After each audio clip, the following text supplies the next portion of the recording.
Welcome to the Group Home Riches Podcast. If you have the desire to be your own boss, create your own schedule, and become financially free while at the same time helping people in need, then you've come to the right place. At GroupHomeRiches.com, we teach people exactly like yourself how to get started in the group home business, and on this podcast, you're going to hear their stories firsthand. Hey guys, and welcome to the Group Home Riches Podcast. This week's interview is going to be a little different than the previous ones. We were actually on a coaching call with Laura, who is a new client, but I found out on the call that she had actually opened her first home on her own.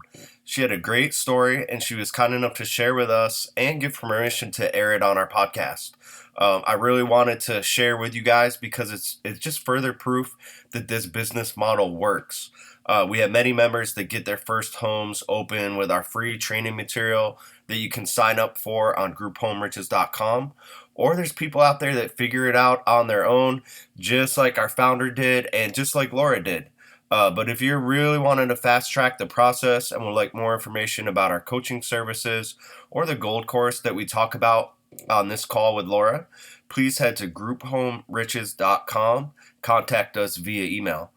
Without further ado, listen to how Laura got her first home, how she filled it, take notes, and we look forward to seeing you do the same thing very soon.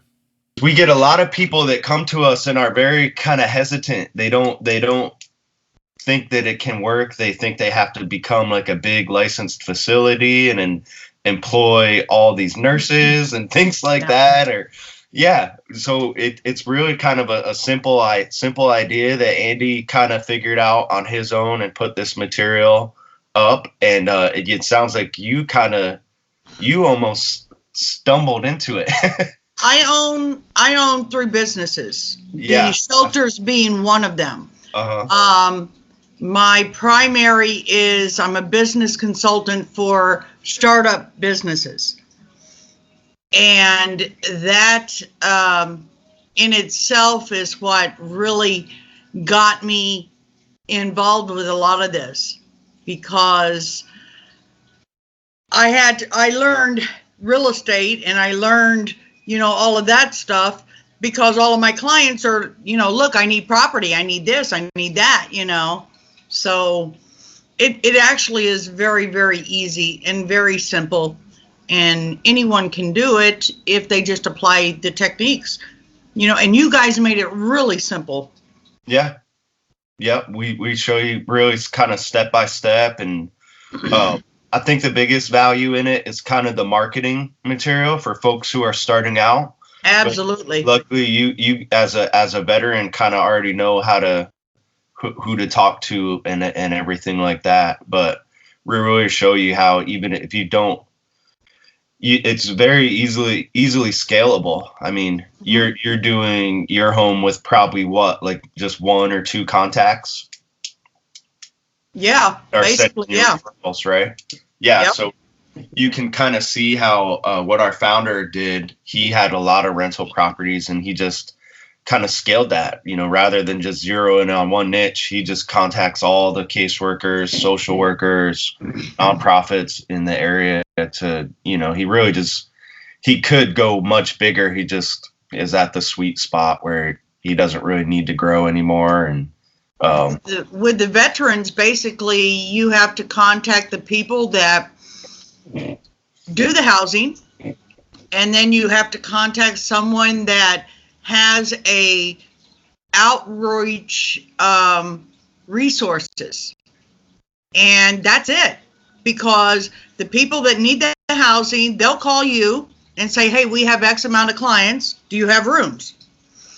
And once you have them in your house, then you just call the people that have all the resources and say, okay, I have new clients. Here's their names, and this is the address.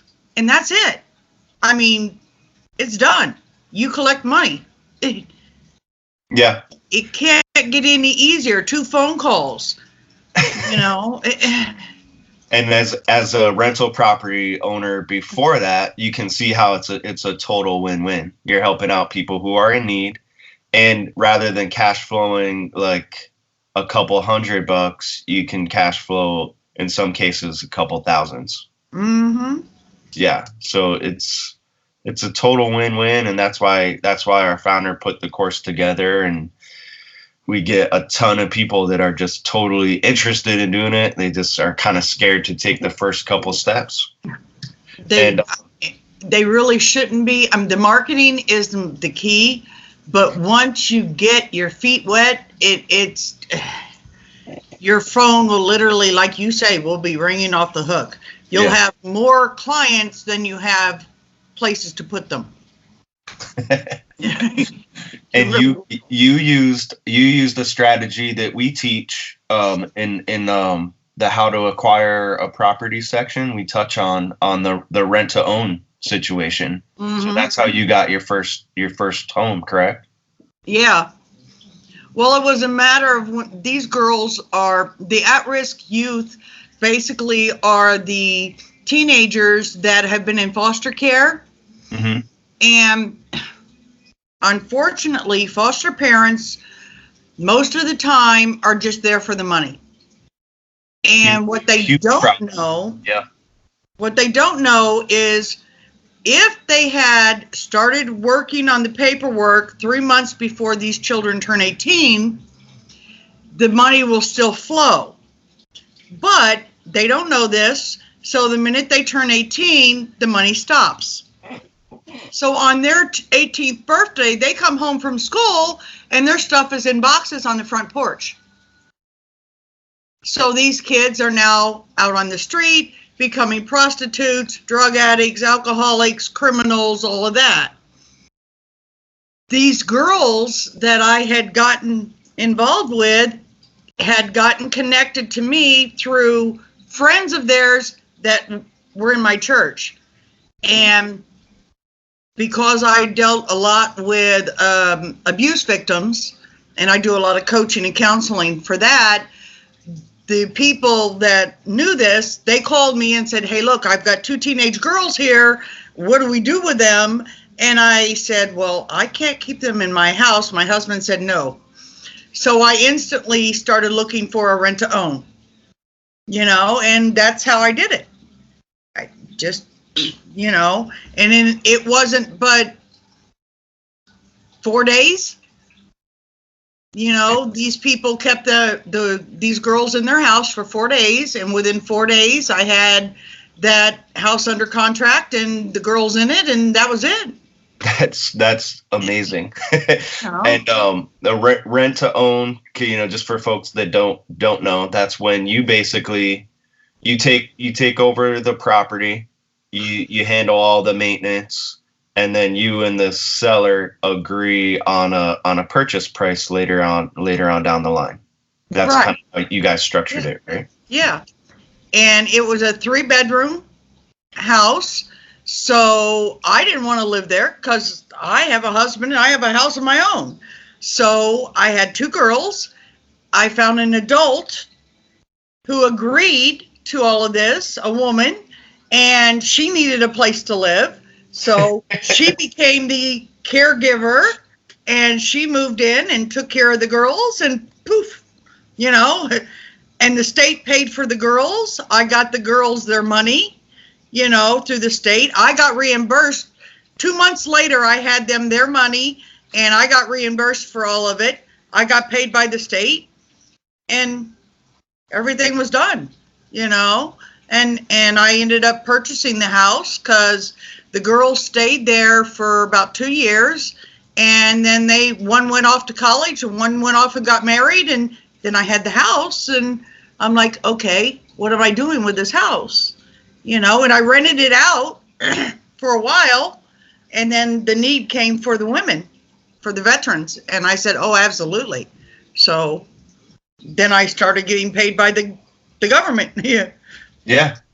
So that is so awesome. And I was laughing because you kind of structured it exactly how Andy does, like with the house supervisor.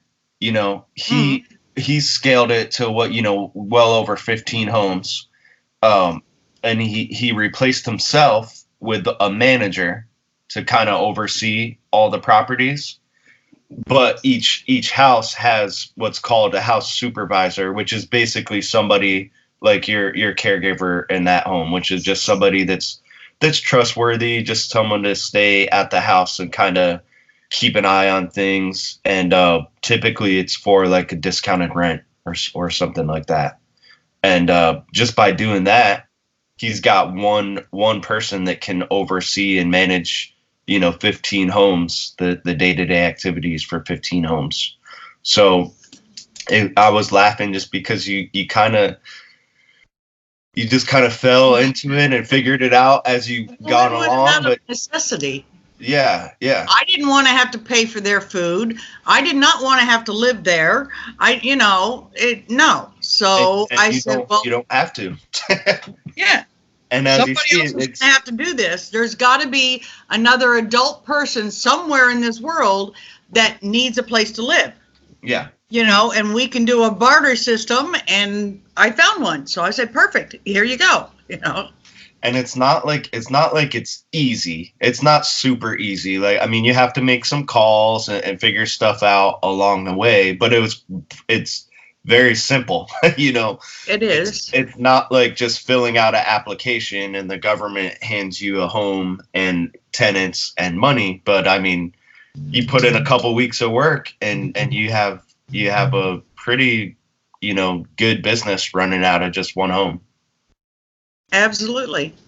So that is awesome. Thank you for sharing your story. I think our members will love to hear that from somebody that figured it out on their own without the gold course. Now, the gold course is just going to make things a lot easier. You can kind of see how it would have been way easier in the beginning to kind of have something like that, but it's cool that you figured it out on your own.